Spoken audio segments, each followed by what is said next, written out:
Good afternoon. It is September the 18th. And I was away for a couple days and got home last night and came out here and ate a whole bunch of figs.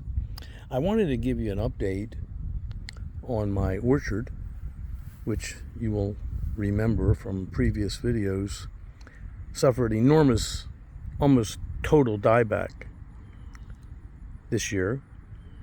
And all of what you are seeing is new growth. And it is making an amazing, the orchard that is making an amazing comeback. And it's producing a good many figs now. Just starting about a week ago. And it continues to produce. But there's going to be a great many figs ripening now.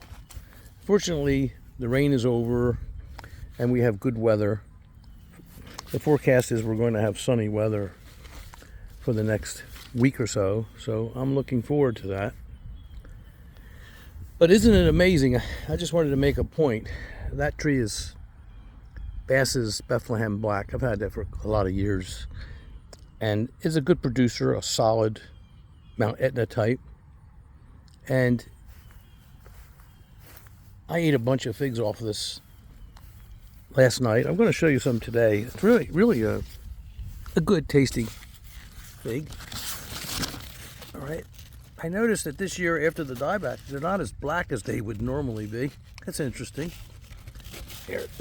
There's a really ripe one here. Let's get these. Just fool around with these for a minute. I never mind taking a minute out to eat a fig.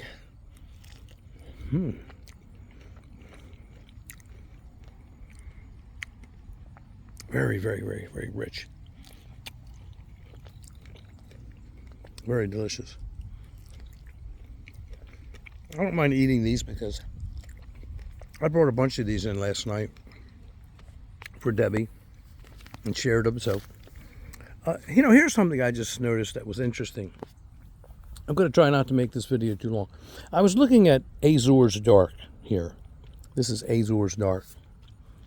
And it's grown about, 5 feet tall. It was dyed all the way back too. And it hasn't produced anything yet. No ripe figs. But it's right next to one of my Celeste trees. And I just happened to notice because here they are. Here's the Celeste. Can you see that? There's the Celeste. And there's the Azores Dark. And I was looking at that leaf pattern right there on the Celeste. Let's take a look at that leaf pattern. It's interesting. There it is. This is a particular Celeste. I don't want to get into that yet. But it wouldn't be in my fig garden if it wasn't valuable to me. And over here is the Azores Dark. Let's look. Now let's compare these leaves. It's very interesting. Look at this. That's Azores Dark. And let's look at this. Just pull it over here. We can pop it off, but we don't have to. Just leave it on there. But look at that. Isn't that amazing how close they are? Here, let's take it off. I think I will pop it off. Ooh, there we go. Isn't that amazing? Look at that. That's very interesting to me. And there's a lot of leaves like that on here. It's not just that one. There's a lot that look just like the Azores Dark. Just like it. Very, very interesting. But I'm not suggesting, not for a moment, that they're the same fig. They're absolutely not. Azores Dark is Azores Dark, and it's a Mount Etna type. And Celeste is Celeste. But it's interesting, isn't it? Leaf patterns are never a perfect way to identify a tree. Seldomly. Some varieties, yes, like Rondi Bordeaux, and some others. Certainly Alma, for instance. I call it duckfoot. I always kid around with Debbie. I call it my duckfoots fig because they look like little duck feet to me, little webbed duck feet. And well, the conversation could go on for hours if I was so inclined, and I'm not right now. This is well, look at it. I don't, the tallest fig in here is my Feliciano Bianco. And that tree is a San Pedro type. I've talked about it. That is the only other fig that my Uncle Barrio brought from Italy, from his little town, Valle San Giovanni. And he only brought two, and I asked him about that many times. Foolishly, I didn't ask him as many questions that I should have, but I asked him enough, all about his life. And his father milled wheat for the local farmers at the bottom of, not the bottom, but about a third of the way up the mountain. They were on a river or a creek coming out of the mountains of Abruzzi, not far from Taramo. And the water, they made a hydraulic grinding machine, and they used to have the big rock that went around, you know, and they ground all the local flour. That's how my uncle grew up on a farm, and they had lots of different figs. I asked him why did he bring those two figs, the Valle San Giovanni, the Adriatic, which I cherish, and that, the Feliciano Bianco, which is very much like the Desert King, but different, certainly different. And I like them both, and I keep them both all the time. But he told me that he liked them the best. And he had lots of different varieties there. I know because other people that came from the village, my Uncle Nick, for instance, with his, I called it black. Well, it could be black Naples or brown Naples. I called it that. But, and I made videos about that recently. That is also an old family heirloom. That's my oldest family heirloom. And it's one of my cherished figs. In fact, my son, our son, he has only 2 figs growing in his yard. And one of them is a Peter's Honey, and the other one is my Uncle Nick's Brown Naples, which is interesting, which is his favorite fig of all. That's saying something. That's true. It's very good. I cut my teeth on that fig when I was a young boy, and I've been infatuated ever since, my Uncle Nick's. But that Feliciano Bianco is so vigorous. More vigorous. I'll go around to the other side. I don't want to make this too long. I really don't. His tiger's doing wonderful. By the way, I tied all these figs up. I showed that in previous videos. And look at the results. They're all nice and straight and tall. Okay?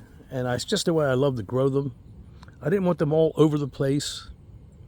Get back to the Feliciano Bianco. It's the most vigorous fig I have in my collection here. My Peter's Honey is also very, very, very vigorous. Many of these figs, this is St. Rita, are very productive.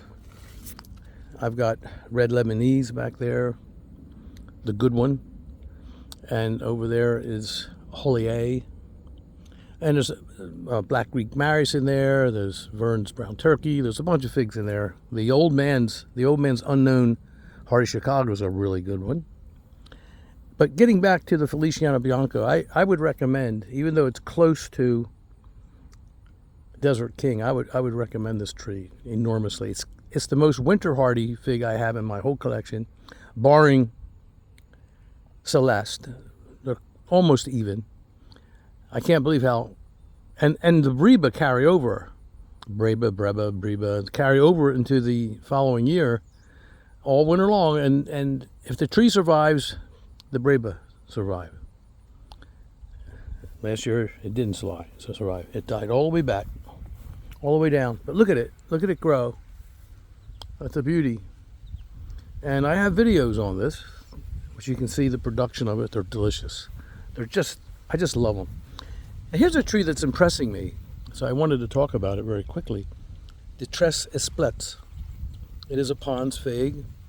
It is a Spanish fig.